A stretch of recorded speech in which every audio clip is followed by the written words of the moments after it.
વનવાસ દરમિયાન ગુજરાતના અનેક ઠેકાણે રાતવાસો કર્યો અને અનેક સ્થાને દેવાધિદેવ મહાદેવના શિવલિંગની સ્થાપના કરી। કહેવાય છે કે તેમના કાર્યો થકી જ આજે કળિયુગમાં લોકોને સાક્ષાત ઈશ્વરનો સાક્ષાત્કાર કરાવતા શિવલિંગના દર્શન શક્ય બન્યા છે। અને આવું જે કલ્યાણકારી ધામ આવેલું છે ભાવનગરના સાઢીંડા ગામે, કે જ્યાં દેવાધિદેવ મહાદેવ ઓળખાય છે સાઢીંડા મહાદેવ તરીકે। તો આવો ત્યારે જઈએ આ પાવન સ્થાનકના દર્શને। દેવાધિદેવ મહાદેવ અનેક નામોએ પૂજાય છે।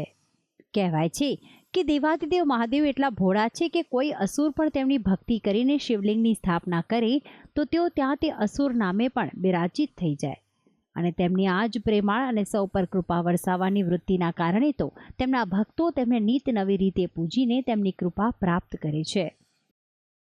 ભાવનગર જિલ્લાના ગારિયાધાર, પાલીતાણા અને શિહોર તાલુકાના ત્રિભેટની વાત કરીએ તો અહીં આવેલું છે ભગવાન શિવનું મંદિર એટલે સાઢીંડા મહાદેવ। હવે તમારા મનમાં સવાલ થતો હશે કે સાઢીંડા મહાદેવ આ તો કેવું નામ? આખરે શા માટે અહીં મહાદેવને સાઢીંડા મહાદેવ તરીકેનું ઉપનામ મળ્યું? તો આવું જાણીએ તેની રોચક કથા। સાઢીંડા મહાદેવ પાંડવો આપણો ધારો વનવાસ હતો પાંડવોનો, ગુપ્તવાસનો, ત્યારે એ અહીંયા આવ્યા એટલે એને ખ્યાલ આવ્યો કે ભાઈ અહીંયા તો એક આ શિવલિંગ છે, નાનું મંદિર જે છે અમારું એને આ શિવલિંગ હતું।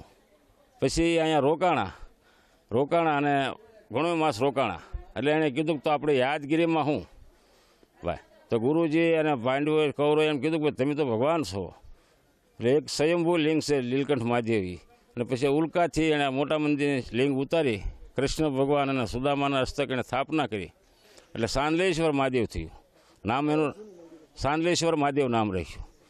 પણ વર્ષો દાતા ઘણી આ પોઠીઓ જે છે અને અહીંયા આવીને એ ઝૂકી ગયો એટલે એની ઉપરથી સાંઢીડા મહાદેવ નામ પડ્યું। કહેવાય છે કે આ મંદિરનો જીર્ણોદ્ધાર ભાવનગરના નામદાર મહારાજા તખ્તસિંહજી ગોહિલે કરાવ્યો હતો। જે તે સમયે અહીં સ્નાન કરવા માટે નદીના પટમાં એક કુંડ પણ બનાવવામાં આવ્યો હતો કે જ્યાં મહાદેવના દર્શન કરવા આવનાર વ્યક્તિ સ્નાન કરીને પાવન થઈને તેમના દર્શન કરી શકે। પરંતુ છેલ્લા કેટલાક સમયથી અહીં કુંડમાં પાણીની આવક નથી થઈ। 3 તાલુકાના ત્રિભેટે શિહોર તાલુકાનું આ ગામ અને મંદિરની ચારે બાજુ મોટી પર્વતમાળા આવેલી છે। કુદરતના ખોળે બિરાજતા મહાદેવના ધામમાં બધી જ આધિ વ્યાધિ કે ઉપાધિ ભૂલાઈ જાય છે। અહીં આવતા ભક્તો શ્રદ્ધા પ્રમાણે કોઈ બીલીપત્ર ચઢાવે તો કોઈ લાડુ ખવડાવે, કોઈ માનતા માને તો કોઈ માનતાઓ પૂરી કરવા આવે। ભાવિક ભક્તોની ભીડ આ 3 તાલુકાના ત્રિભેટે કાયમ જામે છે। ભાદરવી અમાસનો અહીં મેળો ભરાય છે। ભગવાન શિવનો મહિમા એટલે શ્રાવણ મહિનો આખો માસ કોઈ એક ટાણા કરે। અહીં મંદિરના પૂજારીના જણાવ્યા અનુસાર એક સમયે અહીં એક સાંઢ ખૂબ જ તોફાની થયો હતો અને તે સમયે ભાવનગરના રાજા થકી સૈનિકોને મોકલીને તે સાંઢને કાબૂમાં કરવા મોકલવામાં આવ્યા, પરંતુ તે સાંઢે અહીં મંદિર સામે આવીને દમ તોડી દીધો, જેથી આ સાંઢ સાઢીંડા મહાદેવ તરીકે પ્રખ્યાત થઈ ગયું। કહેવાય છે કે આજે પણ એ સાંઢ સામે કોઈ પણ શ્રદ્ધાળુને ચામડીનો રોગ હોય અને મીઠું કે કઠોળ ધરાવવાની માનતા કરે તો ચામડીના રોગમાંથી તેને મુક્તિ મળે છે।